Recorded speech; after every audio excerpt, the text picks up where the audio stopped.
நம்ம வீடுகள்ல எப்போதுமே சப்பாத்தி பூரி சுட்டா முதல்ல ஞாபகத்துக்கு வர்றது என்னன்னா கிழங்கு. அதை விட்டா சட்னி சாம்பார்.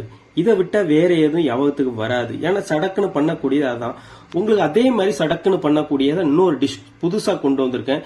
இது ஆப்பத்துல வச்சுனாலும் சாப்பிடலாம். ஸோ நார்த் இந்தியன் டிஷ் இது. செம்ம டேஸ்டா இருக்கும். பண்ணி கொடுத்து பாருங்க. கமெண்ட்ல பதிவிடுங்க. சேனலுக்கு புதுசா வரீங்கன்னா சப்ஸ்கிரைப் பண்ணி பெல் பட்டனை அமைக்க ஆளுங்கரையும் கொடுத்து வச்சிருங்க. அப்பதான் உங்களுக்கு உடனே நோட்டிபிகேஷன்ஸும் அடுத்தடுத்த வீடியோக்கள் உங்களுக்கு தொடர்ச்சியா வந்துகிட்டே இருக்கும். புது புது டிஷ்ஷா நீங்க செஞ்சு உங்க வீட்டில் உள்ள குழந்தைங்களுக்கும் கொடுத்து பாருங்க. உங்க வீட்டுல ஒரு 4-5 பேர் இருக்காங்கன்னா 5 பேருக்கான அளவை தான் சொல்லுதேன். ஒரு 150 கிராம் வெள்ளை கொண்ட கடலைய ஒரு 4 மணி நேரம் தண்ணியில நல்லா ஊற வைக்கணும். ஊற வச்சதுக்கு அப்புறம் இதை அவிய வைக்கணும். முதல்ல உப்பு போட்டு அடுப்பை பற்ற வச்சு இதை அவியட்டும். அவிஞ்சுக்கிட்டு இருக்க நேரத்தில் நம்ம பட்டை கிராம்பு ஏலக்காய்லாம் எடுப்போம். ஸோ அதை எடுத்து ரெடியாக வச்சுக்கிடும். இது அவிஞ்சுக்கிட்டு இருக்கும் ஒரு வாரத்தில். 2 அடுப்பில் ஒரே நேரத்தில் சடக்குன்னு வேலையை முடிச்சிடலாம். ஒரு அன்னாச்சி பூ,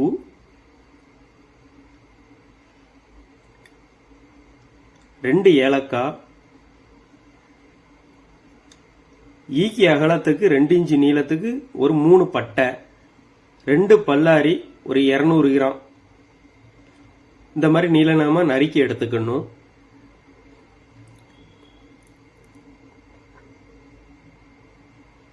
ரெண்டு தக்காளி இந்த பல்லாரி சைஸுக்கு எடுத்து இந்த மாதிரி நறுக்கி எடுத்துக்கிடணும்.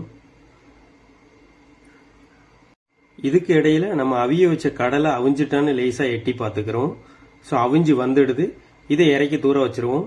அடுத்தா நம்ம என்னன்னா கடாயை அடுப்பை பற்ற வச்சு சூடு பண்ணிக்கிட்டு ஒரு கரண்டி எண்ணெய் விட்டுக்கிட்டு அந்த எடுத்து வச்ச பட்டை, அன்னாச்சி பூ, ஏலக்காய் இந்த 3ஐயும் வறுக்கணும். லேசா அரை வேக்காடு வெந்து வந்ததும் நறுக்கி வச்ச வெங்காயத்தை தட்டி கிண்டி கொடுத்து வேகட்டும். ஒரு அரை வேக்காடு வெந்து வந்ததுக்கு அப்புறம் தக்காளியை தட்டணும்.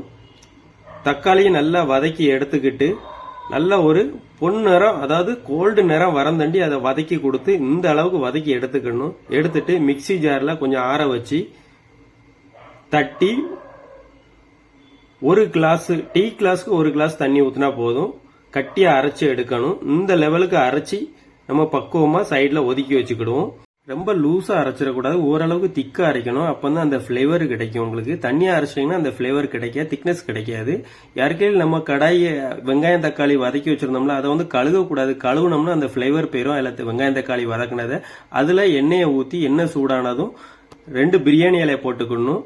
ஆல்ரெடி ஒரு வெங்காயத்தை நைஸா வெட்டி வச்சுக்கணும்.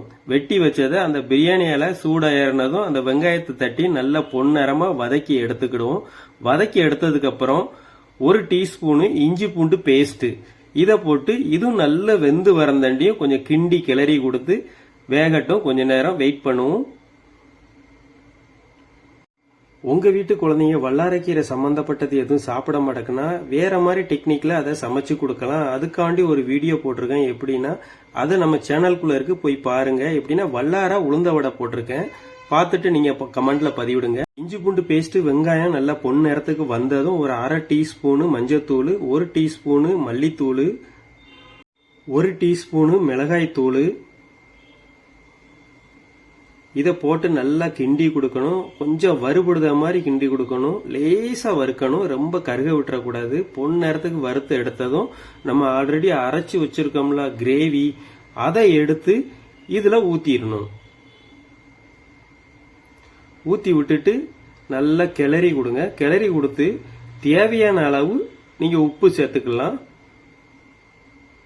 அதிகமா திக்னஸ் இருந்தா ஒரு அரை டீ கிளாஸ் தண்ணி ஊத்தி சேர்த்துக்கோங்க. அதுலயே நல்லா கிண்டி கிளறி கொடுங்க. கிளறி கொடுத்து லேசா கொதிச்சு வரட்டும். உங்களுக்கு தேவையான அளவு உப்பும் அதுல சேர்த்துக்கோங்க.